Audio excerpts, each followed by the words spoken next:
guys, welcome to my YouTube channel. This is Kuya Potpot Vlog at meron tayo isang reaction video po mula po sa upload po ni Dr. Love. At siyempre, bago tayo magsimula ay mag-shoutout po muna tayo. May galap shoutout po sa ama ng Kalingap na si Kuya Bal Santos Matubang, Ate Edna Vlogs, Kalingap Rab, 10 ng kanyang mga kasamahan. At siyempre, may galap shoutout po sa lahat po ng sumusuporta sa buong team Kalingap.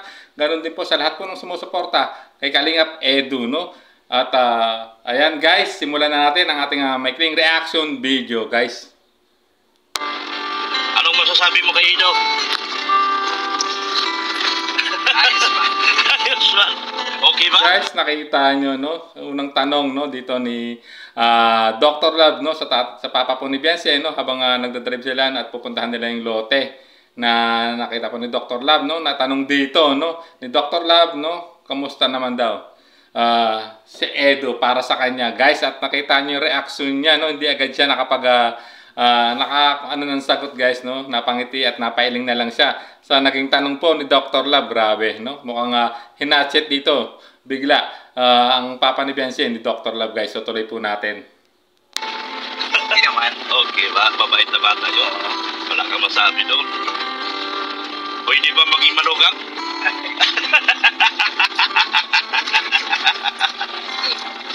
Makabait na bata. Tagal pa yun. Pag sila na talaga. Oo. Pag sila na talaga, walang magagawa. Walang tayong gagawa. Ayan, guys, narinig nyo, no? At tinanong uli ni Dr. Love, no? Kung pwede nang maging manugang niya, no? Si Kalingap Edu para sa kanyang anak. Kita nyo yung reaction niya. Ngiti lang at napapailing. Pero, at tahasang sinagot niya na wala naman siya magagawa, no? Kung magkakagustuhan nga silang dalawa nung kanyang anak na si Beyonce, which is tama naman yung guys, no? At least ito naging open up dito si papa ni Beyonce sa naging sagot po ni Dr. Love, no? At ayan, no, talagang grabe naman din talaga ang pasasalamat nito, no, ni papa ni Beyonce, no, kay Kalingap Edu, no, dahil talagang grabe naman po talaga ang binigyan ng suporta po kay Beyonce, guys. So tuloy pa po natin. Hindi man sila talaga ang para sa isa't isa ay wala. Tayo mga magulang, alalay na. Tama. Hindi naman ako lang ipili ng dyan ng anak ko. Oo. So ayun ang magandang dito sinabi po ni papa ni Beyonce, no? Hindi siya namimili, no, kung sino man yung iibigay o sino man yung lalaking karapat dapat sa anak niya, no? Ibig sabihin, pinapaubaya niya, no, kay Beyonce kung saan magiging maligaya ang kanyang anak, guys. Grabe naman. Parang susuportahan niya, no, kung saan magiging maligaya ang kanyang anak. At sa tingin ko naman, guys, alam niyo na siguro magiging sagot, no? Siyempre, alam ko naman na magiging masaya si Beyonce kapag si Kalingap Edu talaga nagkatuluyan niya. At kita niyo naman, no? Even Kuya Bal and Ate Edna Vlogs ay botong-boto, no? Kay Beyonce para po, no, sa pamangkin niya si Kalingap Edu, no? Talagang kung napanood naman niyo yung reaction po ni Ate Edna at ni Kuya Bal, guys. So tuloy pa po natin. Gusto niya. Nandun lang kami. Gusto niya? Gusto mo, Beyonce?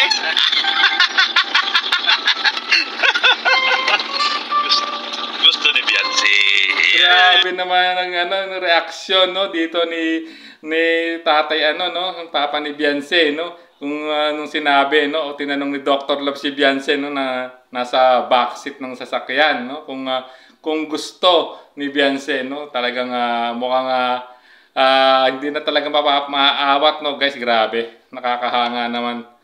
Siguro talagang kung panahon lang makapagsabi kung talagang sila ang magkapalad nga, ika nga, talagang kita nyo naman suportado ng kanyang tatay, guys. So tuloy pa po natin. Nakakatakot yung pag-nambitin din sa bagay. Karamdaman. Hindi nagbitaw ka agad. Kahit na matanda na ako, nalambitin ako. Naglabitin. Tuno. Oo. Buti at nakabitaw ka agad. Kaso nang malapit na. Marami. Muntik na mampas. So ayan, guys, no, na ibig sabihin napanood din po ng tatay po, no, ni Beyonce yung ginawa ni Edu para ipakita na totoo yung sinasabi niya kay Beyonce, guys, no, yung pagtalon sa ilog at paglambitin dun sa tali dun sa nakaano po sa puno, at talagang kita delikado talaga at talagang nagulat siya, no, Nabuti, nakabitaw na rin si Kalinga Edo doon kasi nga posibleng tumama nga po sa punong kahoy itong si Kalinga Edo. So it means talagang grabe. Pinanood din po talaga ng tatay ni Beyonce o ng magulang po ni Beyonce yung episode na yon, guys. Grabe. So tuloy pa po natin. Ako bumitaw agad binaba ko yung pa ako dahil hindi na ako ganun kabata Pero kung nung kabatahan ko yun, kahit kami din dyan. Mayroon din dyan kami. Malalim pa yung ilog dyan. Panahon pa ng kabataan ko yun, ay wala sa akin yan. Lambitin na yan. Wala sa akin yan. Matataas dyan dyan sa lunan. Oo. Kaso ngayon ay hindi na. Hindi na.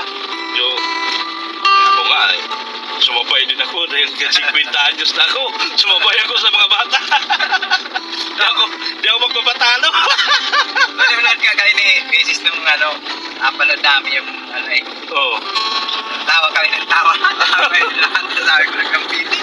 So ayan guys, at ngayon nagsalita pa at nagbigay ng kanyang opinion, Talagang napanood talaga nila. Ayan, maliwanag na maliwanag. Napanood nila yung episode na yun, yung episode na yun kung saan tumalon, O ginawa talaga yung mga bagay na yun ni Kalinga Edo, Talagang namang nag-alala si Beyonce dahil hindi nila akalain na gagawin talaga ni Kalinga Edo yun, Inawat pa nga siya ni Beyonce doon, guys, Na wag nang tumalon, naniniwala na siya at guys, At even sila Ate Edna nagulat na hindi akalain nga gagawin yun ni Kalinga Edo. At ayan, guys, nakita rin pala o napanood din po pala ng mga magulang ni Beyonce ang vlog na yon, Talagang natatawa sila, natutuwa sila. Siguro hindi nila akalain, gagawin ni Kalinga Edo yung mga ganung bagay at narinig naman natin, itong sa pag-uusap po ni Dr. Love at ang papa ni Beyonce talagang